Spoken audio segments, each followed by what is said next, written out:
Merci de choisir Télé Sud pour vous informer. Bonjour et bienvenue dans cette édition du journal télévisé. Voici les principaux titres de l'actualité.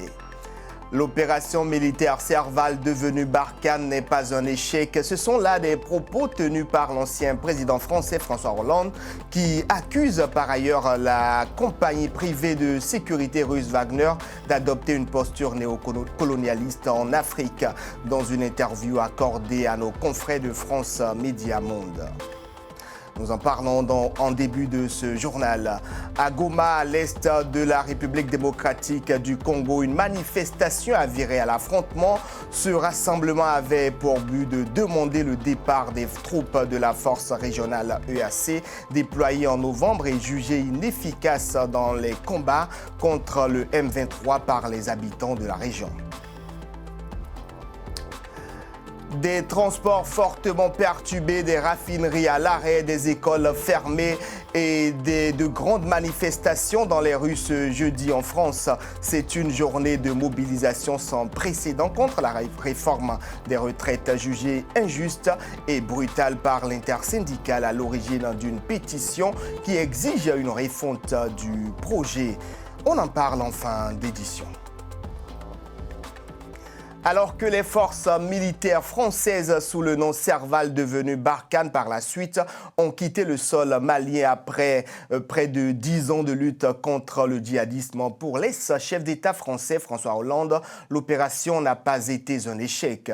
Les autorités maliennes mènent désormais la lutte contre le terrorisme dans le pays avec le groupe privé russe Wagner que l'ancien président français accuse d'être des néocolonialistes en Afrique. Mathieu Nicolas pour plus de détails. Il y a 10 ans, il prenait la décision d'engager la France militairement au Mali pour repousser la menace djihadiste. Aujourd'hui, les derniers soldats français ont quitté ce pays du Sahel et les djihadistes ont gagné du terrain. Mercredi, l'ancien président français François Hollande, invité par France Monde Média, n'a pas caché sa tristesse d'assister impuissant à la détérioration des relations franco-maliennes. Ensuite, j'ai vu avec peine, c'est vrai, la détérioration de ce lien pourtant fondé sur l'amitié, la reconnaissance des populations qui sont présentes au Mali, mais aussi en France. Beaucoup de Maliens sont dans notre économie, sur notre territoire et vivent pacifiquement leur vie ici. Donc, j'ai cette peine, cette tristesse de voir que ça s'est dégradé. Loin des images euphoriques qui ont accompagné la visite de François Hollande au Mali, ce que regrette le plus l'ex-président, c'est la désinformation dont Paris a été victime sur le continent et en particulier au Mali. L'ex-chef d'État accuse directement le groupe paramilitaire russe Wagner d'être à l'origine du ressentiment anti-français au Mali. Et puis il y a eu la propagande, une propagande qui s'est installée sur les réseaux sociaux et qui laissait penser que la France venait dominer un pays, chercher à l'humilier, à le contrôler, à le dominer, ce qui n'était pas du tout le cas. Et regardez l'influence qu'a le groupe Wagner ou qu'ont les réseaux alimentés par les Russes qui arrivent à convaincre une partie de la population que finalement ils les protégeraient mieux que nous, alors que je pense que les néocoloniaux, ce sont eux. François Hollande, qui accuse Wagner de néocolonialisme, voit dans l'installation du groupe paramilitaire russe au Mali la principale cause de la dégradation de la situation sécuritaire au Mali. Mais l'ex-chef d'État dit aussi respecter le choix des autorités de transition, un choix dont elles doivent assumer aussi les conséquences. À l'est de la République démocratique du Congo, une manifestation contre la présence de la force régionale de la communauté d'Afrique de l'Est a violemment été réprimée. Elle s'est déroulée ce mercredi à Goma, chef-lieu du Nord Kivu. Des journalistes auraient été également prises pour cible. Retour sur ces événements avec Lorraine Mabou. C'est un cri de ras-le-bol que poussent ces manifestants ici à Goma, à l'est de la RDC. Leur colère est orientée contre la force régionale de l'EAC dont ils dénoncent l'inefficacité face aux groupes rebelles du M23. Nous sommes ici aujourd'hui puisque nous voulons déposer notre mémorandum chez monsieur le gouverneur de province, lui signifiant que la population est fatiguée de voir cette force inutile de l'EAC se transformer en une mission d'observation. Comment est-ce qu'on va nous massacrer et on nous tue? Or, ils sont venus pour combattre les terroristes M23. Leur colère remonte au lendemain de la cérémonie de retrait des rebelles du M23 des zones qu'ils occupent.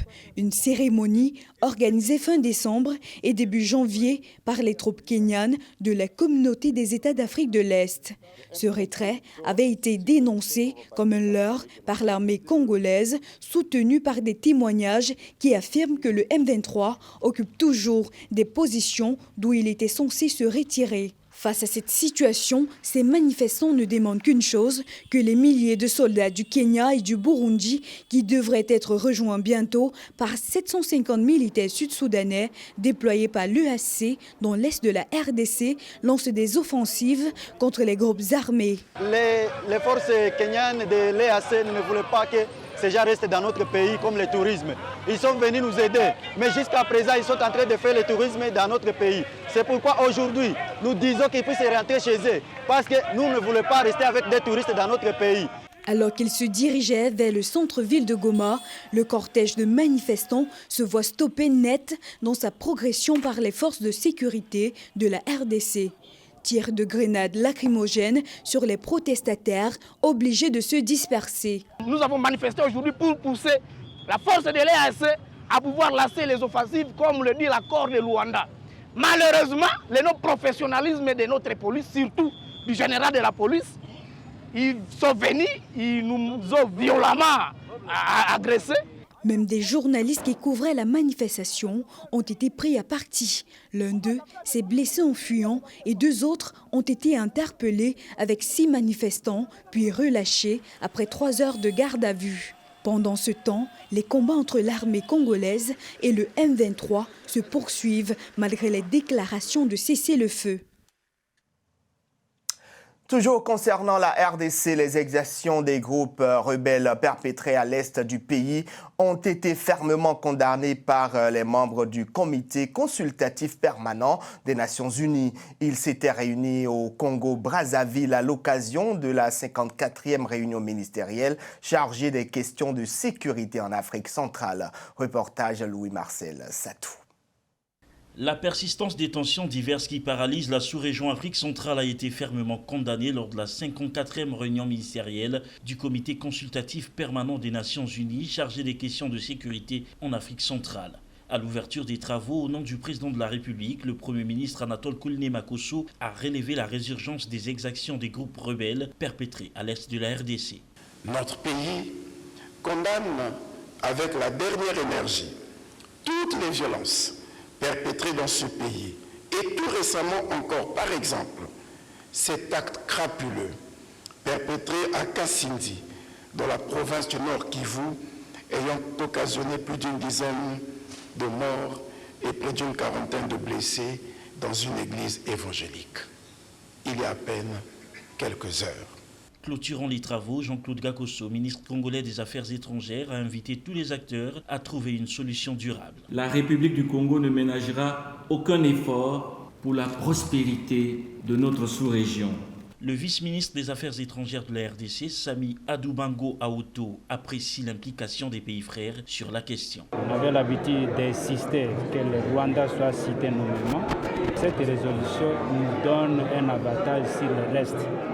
C'est maintenant à la RDC ainsi qu'à ses collègues ou soit ses pays amis de l'accompagner vers cette direction-là qui est celle-là. Dans une déclaration lue par l'ambassadeur d'Angola au Congo-Brazzaville, les membres du comité consultatif permanent des Nations Unies ont notamment appelé à la cessation immédiate de toute forme de violence, de toute activité militaire par tout groupe armé présentant une menace pour la RDC. Mercredi, la justice sénégalaise a ordonné le renvoi de l'opposant Ousmane Sonko devant un tribunal criminel pour viol présumé. L'opposant est accusé d'avoir violé, menacé de mort Adji Sarr, une employée d'un salon de beauté. Son arrestation en 2021 avait déclenché des émeutes meurtrières dans le pays. Ousmane Sonko est considéré comme l'un des favoris de la présidentielle de 2024. Il était arrivé 3e derrière l'actuel président Macky Sall à l'issue de la dernière élection présidentielle.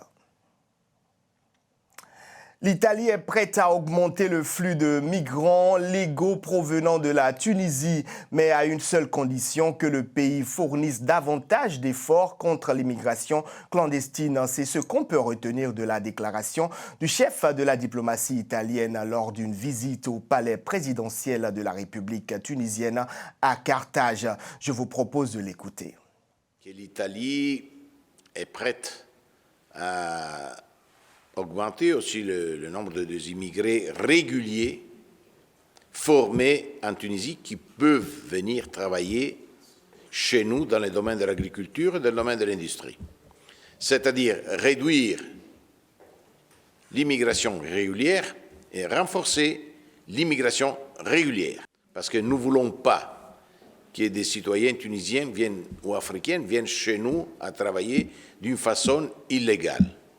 Sous-payés, nous voulons avoir de jeunes Tunisiens et Africains qui peuvent venir chez nous, mais à travers des accords entre différents pays pour avoir de travailleurs réguliers qui peuvent s'intégrer.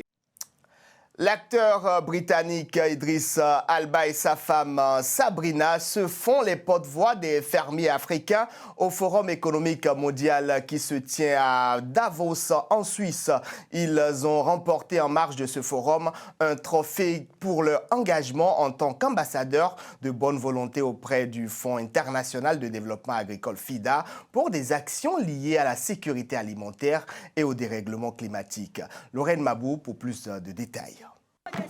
Loin des projecteurs des plateaux de cinéma, Idriss Elba joue ici en Zambie les Gentleman Farmers. Ambassadeur du Fonds international de développement agricole, l'acteur à succès et son épouse sont venus ici dans le cadre d'un programme du FIDA permettant d'améliorer la production vivrière et la sécurité alimentaire. Je pense que ce qui m'anime, c'est l'injustice, avec la moitié du monde qui mange et l'autre moitié du monde qui ne mange pas à sa faim. Et une moitié du monde fait des dommages considérables à la planète, et l'autre moitié ne participe pas à cette destruction, mais souffre et meurt de faim à cause de cela. C'est injuste. Si c'était un film, ce seraient les mauvais et les gentils. Touché par cette injustice qu'il dénonce, Idriss Elba et son épouse Sabrina se font désormais les porte-voix des petits fermiers africains à Davos. Objectif, pousser les entreprises occidentales à investir davantage dans un secteur considéré comme le plus prometteur après celui des technologies. Davos, c'est un endroit où il y a beaucoup plus de connexions, de rencontres directes. Donc oui, comme le dit Sabrina, nous ce qu'on demande c'est que les gouvernements, les chefs d'entreprise, le secteur privé se penchent sur l'agriculture des petits fermiers, qu'ils considèrent le FIDA comme un partenaire pour essayer d'éradiquer de façon pérenne un problème qui va tous nous affecter. L'engagement du couple Elba lui a valu lundi un prix Cristal décerné par le Forum économique mondial. L'acteur britannique et son épouse entendent poursuivre à travers leur propre fondation le combat en faveur des petits fermiers qui ont, selon eux, un rôle crucial en matière de sécurité alimentaire et même de climat. À présent, le reste de l'actualité réalisée par Lorraine Mabou et Noël Ndong.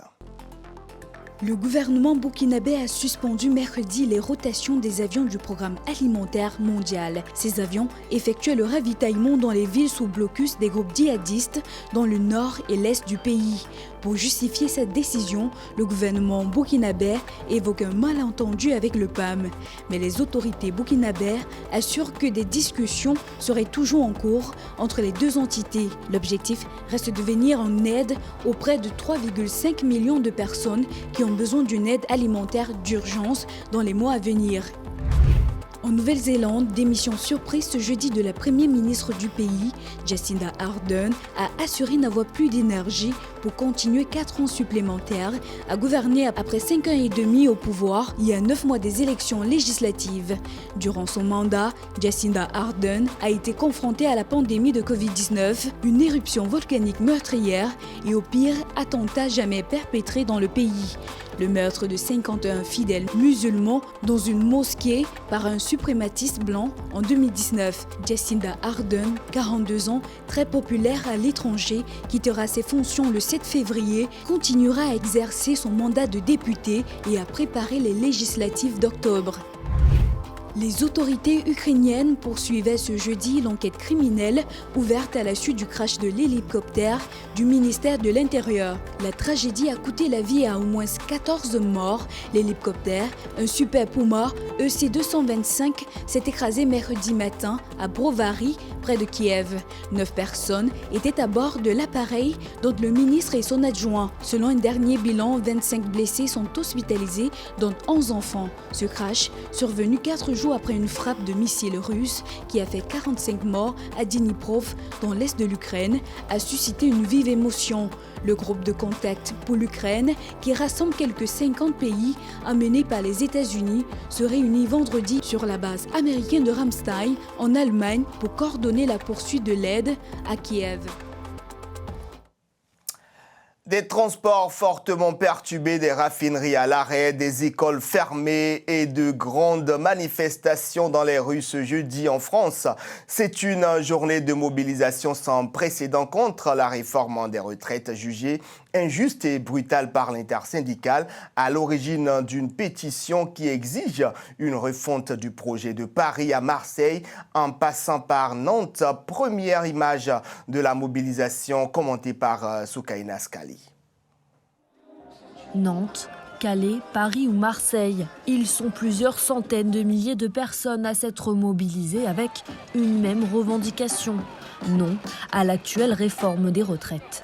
Avec ce coup d'envoi national, les syndicats parient sur un mouvement massif pour faire reculer le gouvernement sur sa réforme phare, qui prévoit l'âge du départ à la retraite à 64 ans, contre 62 actuellement.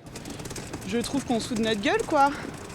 Voilà, et qu'en fait, ils ne savent pas ce que c'est de travailler jusqu'à 64 ans dans ces conditions-là, et qu'ils pourraient très bien trouver l'argent ailleurs. Notamment taxer le capital, au lieu de pas laisser les gens profiter de leur vie une fois qu'ils ne travaillent plus. Cette grève, dite massive, touche plusieurs secteurs. Du côté de la SNCF, par exemple, les Français doivent composer avec des transports au compte-gouttes où circule un TGV sur 3. Dans les écoles du premier degré, 70% d'enseignants sont grévistes. Tout dépend des types de professions. Moi, je me sens travailler jusqu'à 64 ans. Mais les gens qui font grève, c'est des gens qui utilisent, j'allais dire, un peu plus leur corps au quotidien. Et donc forcément, quand on a 62 ans et qu'on a travaillé pas devant un bureau comme moi je le fais, on a besoin de repos un peu plus tôt, sans doute. L'appel à la mobilisation est signé par les 8 principaux syndicats.